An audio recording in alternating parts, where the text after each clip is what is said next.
Hi everyone, welcome back to my channel. Guys, आज के इस वीडियो में हम बात करेंगे कि बैंकिंग एग्ज़ाम्स 2022 के लिए कैसे प्रिपेयर करें। बहुत सारे स्टूडेंट्स जो अभी 12th पास आउट करके निकल रहे हैं या जिनका ग्रेजुएशन कंप्लीट हो गया है और अभी तक सेटल नहीं है, तो वो लोग भी बैंकिंग एग्ज़ाम्स को लेकर के काफ़ी सीरियस हो रहे हैं। तो मेरे पास क्वेश्चंस भी बहुत सारे लोगों के आए कि क्या स्ट्रेटजी रहनी चाहिए, किस तरीके से हम एम करें इस बैंकिंग एग्ज़ाम 2022 को लेकर के। तो मुझे लगा कि ये सबकी क्वेरी मैंने ले ली और फिर मुझे लगा कि इस पे एक छोटा सा वीडियो बना दें।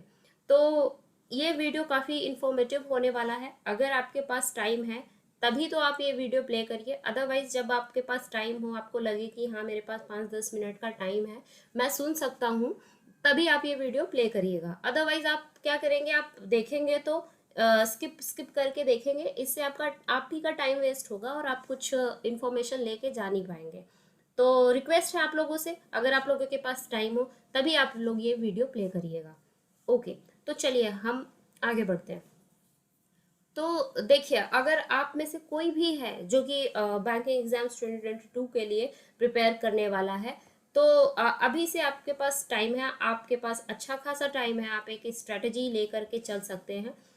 जो और ऐसा स्ट्रेटजी बनाइए जिससे कि आप देखिए, अगर आप अभी से काउंट करेंगे तो आपके पास 6 से 7-8 महीने हैं कि आप अच्छे से प्रिपेयर कर सकते हैं, अच्छे से आप मटेरियल ले अच्छे से आप मटेरियल ला सकते हैं, कोई भी एग्जाम्स हो। और सबसे बेस्ट पार्ट ये रहता है ना कि अगर आप बैंकिंग की प्रिपरेशन कर रहे हैं तो आप इसकी प्रिपरेशन से आप और भी एग्जाम्स हैं जिसको कि आप उसके लिए अपेयर हो सकते हैं, आपको उसके लिए एक्स्ट्रा पढ़ने की ज़रूरत नहीं पड़ेगी।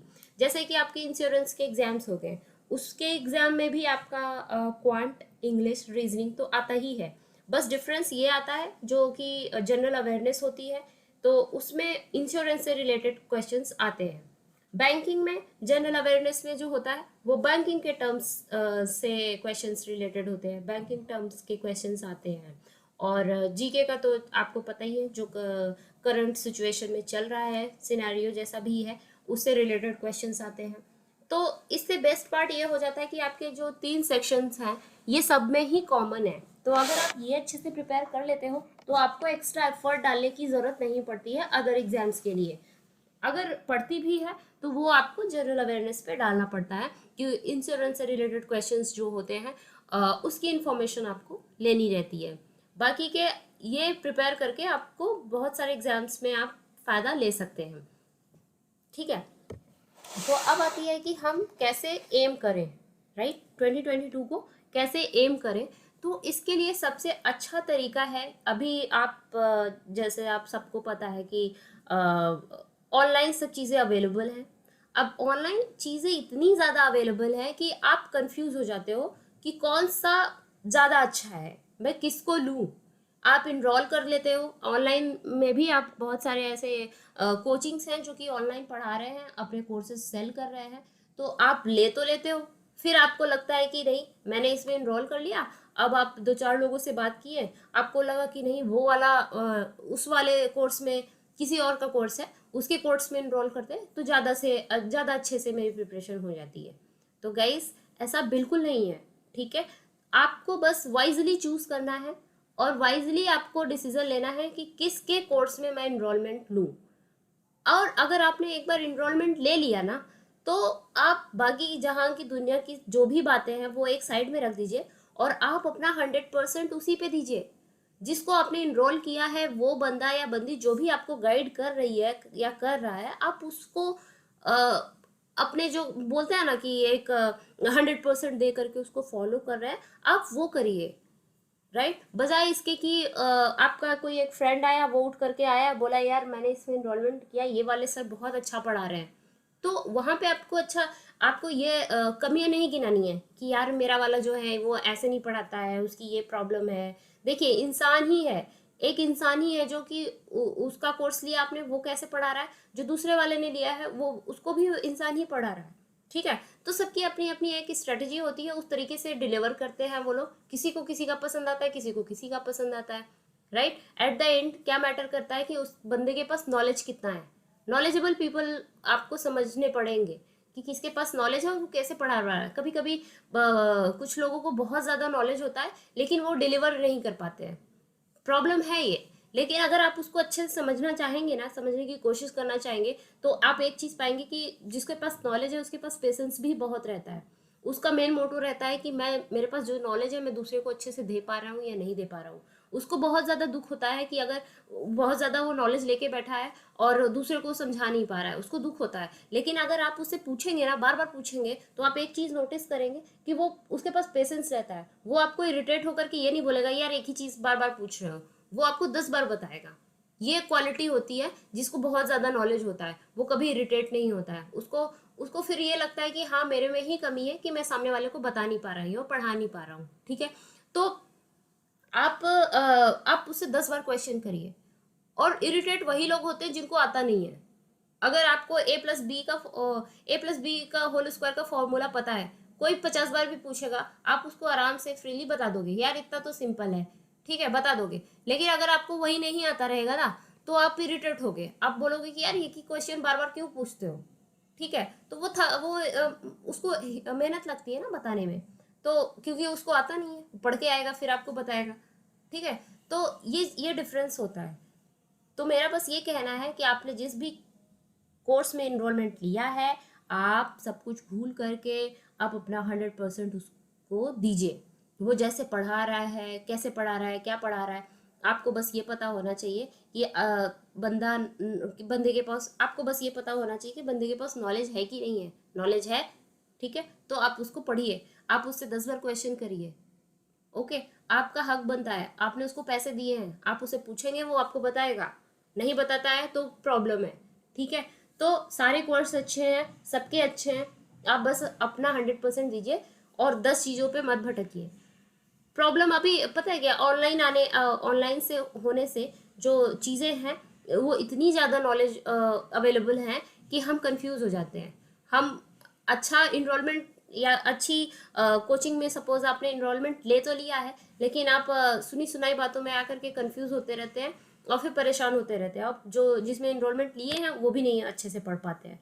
ठीक है, तो मेन वही था। अभी वीडियो बहुत लंबा हो रहा है, मैं जल्दी से बताती हूँ कि आपको आगे क्या करना है। ठीक है, तो आपको सबसे पहले, सभी को पता होगा कि हमको सिलेबस देखना होता है। ठीक है, 2-4 साल पुराने पेपर्स देखने होते हैं, किस पैटर्न पे क्वेश्चन कैसे आ रहा है वो देखने होते हैं। सिंपल। ठीक है, तो आपके अगर स्टार्टिंग के 1 महीने ले लो, 1 महीने बहुत होता है आपको ये सब डिस्कवर करने के लिए। ठीक है, मैं तो बोलूँगी कि 15 से 20 दिन लीजिए आप लोग, और एक नोट बनाइए, उस पर आप लोग लिखिए कि किस तरीके से क्वांट के क्वेश्चंस किस पे बेस्ड आए हैं, मिसलेनियस से आए हैं या एक पर्टिकुलर टॉपिक से आए हैं, वो कितने मार्क्स के आए हैं। ठीक है, ये आपको इजीली पता चल जाता है। प्रीवियस ईयर के क्वेश्चन पेपर उठा करके देखने से आपको पता चल जाता है कि किस पैटर्न पे क्वेश्चन आ रहे हैं। ठीक है, आपने वो नोट कर लिया। सेम आपको रीजनिंग के साथ भी करना है, सेम आपको इसके इंग्लिश सेक्शन के साथ भी करना है। आपने ये नोट बना लिया, अब उसको रख लीजिए। ठीक, उसके बाद क्या करना है आपको, सिलेबस आपने देख लिया, पैटर्न आपने समझ लिया। अब बस आपको जो सेक्शन आपका वीक है और जो स्ट्रांग है, उसको भी, जो स्ट्रांग सेक्शन को भी आपको साइड में नहीं रखना है, उस पर भी आपको डेली प्रैक्टिस करने हैं क्वेश्चंस के। ऐसे करके आपका सिलेबस भी जल्दी कंप्लीट हो जाएगा और आप में एक कॉन्फिडेंस भी आएगा। ठीक, फिर आप क्या करोगे कि नए नए क्वेश्चंस, अगर नए नए आइडियाज़, अगर आप अपने दोस्तों से मिलते हो, उनकी कैसी प्रिपरेशन चल रही है, अगर आप उनसे बात करते हो तो आपको एक नए आइडियाज़ मिलते हैं, आप उसको इम्प्लीमेंट कर लीजिए। ठीक है, तो मेरा मेन ये कहना है कि अभी आप लोगों के पास बहुत सारा टाइम है। इस बहुत सारे टाइम को आप ऐसे मत देखिए कि यार अभी बहुत टाइम है, मैं प्रिपेयर कर लूँगा, ऐसे मत करिए। आप अभी से अपना, जो मैंने बताया कि आप एक लिस्ट बना लीजिए, सिलेबस देख लीजिए। सिलेबस देखने के बाद आपका आधा काम खत्म हो जाता है। अब बस क्या रह जाता है, आपको बस सुबह उठ करके आपको एक रूटीन फॉलो करना होता है। ठीक, कभी कभी वो भी ब्रेक होता है, तो टेंशन नहीं लेना है, कभी कभी ब्रेक भी कर लीजिए। क्योंकि ये लेकिन सोच के मत करिए कि अरे अभी बहुत टाइम है, एक दिन नहीं पढ़ूंगा तो क्या होता है। ठीक है, तो उससे जो है ना, आपका टाइम टेबल जो बना रहता है, रूटीन जो बना रहता है, वो ब्रेक हो जाता है और फिर से वो रूटीन फॉलो करना वो बहुत टफ हो जाता है। तो इसीलिए अगर आप किसी दिन बिजी हैं या तबीयत नहीं सही है, आप वो रूटीन फॉलो नहीं कर पा रहे हैं, तो पूरा जैसे आप 9 to 5 जो भी रूटीन आपका रहता है, जैसे भी आप फॉलो करते हैं डेली बेसिस पे, जिस दिन अगर आप बिजी हैं या बीमार हैं, वो रूटीन नहीं फॉलो कर पा रहे हैं, तो आप टोटली उसको मत इग्नोर करिए कि आज मैं बिजी हूँ, कल मैं कवर कर लूंगा। इस तरीके से ना वो पाइलअप होता जाता है, और वो फिर एंड में भी दिखता है कि हमने एक दिन नहीं पढ़ा था या 2 दिन नहीं पढ़ा था, तो उसका जो बर्डन आ रहा है वो आपको एंड में पता चलता है कि हाँ, काश मैंने वो 2 दिन अच्छे से यूटिलाइज कर लिया होता। तो सपोज अगर आप बीमार पड़ गए, या आपके घर में गेस्ट आ गए, या कुछ फंक्शन ऑर्गेनाइज हो गया आपके प्लेस पे, और आप अपना उस दिन का रूटीन कैसे फॉलो करें, तो यहाँ पे ये करना है कि आपको, जैसे आप अगर 8 घंटे पढ़ते हैं, 9 घंटे पढ़ते हैं, और उस दिन इवेंट होने के नाते या तबीयत खराब होने के नाते वो 8 से 9 घंटे आप नहीं पढ़ पा रहे हैं, तो उसको कंपनसेट कैसे करें, है ना। अपने माइंड को कैसे समझाएं कि नहीं, मेरा वो दिन मैंने कुछ नहीं पढ़ा था तो मेरा वो दिन बेकार जा रहा है, इसको कैसे कंपनसेट करें। इसको कुछ नहीं करना है, आप उस दिन 9 घंटे की बजाय आप 1 घंटे निकालिए, ठीक है। 1 घंटे तो पूरे दिन में आप थोड़ा सा अगर मेडिसिन खा लेते हैं या कैसे भी करके आपको थोड़ा सा 1 घंटे तो मिलता है ना, कि उस समय आप ऐसे सही फील कर रहे होते हैं, तो उस समय आप उठाइए और आपके जितने भी सब्जेक्ट हैं, आप बस एक एक बार ना पन्ने फ्लिप कर लीजिए सबके। तो इससे क्या होता है, आपके माइंड को ये पता चलता है कि नहीं, मैं उन्हें उस दिन अपनी बुक्स छुई नहीं, तो मेरा टाइम वेस्ट हो गया। ऐसे आपके ब्रेन को ये सिग्नल नहीं जाता कि वो दिन मेरा वेस्ट हो गया, आपको लगता नहीं मैंने पढ़ा तो था, मैंने अपना फॉर्मूला रिवाइज तो किया था। तो इस तरीके से वो दिन आपका यूटिलाइज हो जाता है, तो टोटली वेस्ट नहीं होगा। आप थोड़ा बहुत आप देख लेंगे, खाली आप सारे सेक्शन के जो भी सारे सब्जेक्ट के जो भी आपने नोट्स बनाए हैं, सबके पन्ने फ्लिप करके देख लीजिए एक बार। तो इससे आपको ब्रेन को पता रहेगा कि नहीं, मैंने पढ़ा है, ठीक है। तो ये रहा, आप उस दिन को इस तरीके से यूटिलाइज कर सकते हैं। और अगर सपोज आपके यहाँ पे शादी या फंक्शन है, ठीक, तो भी आप शादी वाला घर है तो आपको बहुत सारे काम करने पड़ते हैं, उसमें से भी 1 घंटा आप स्ट्रिक्टली बोल दीजिए घर वालों को कि मुझे 1 घंटे दो, उसके बाद ही मैं ये काम करूँगा, अदरवाइज नहीं करूँगा, ठीक है। तो आप उस समय उस टाइम पे भी ऐसे मैनेज कर लीजिए।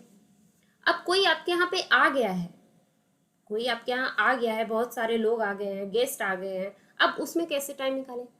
तो उस टाइम के लिए भी आप ऐसे बोल दो घर वालों को कि मैं 1 घंटे के लिए बाहर जा रहा हूँ, आता हूँ, बहुत इंपॉर्टेंट काम है।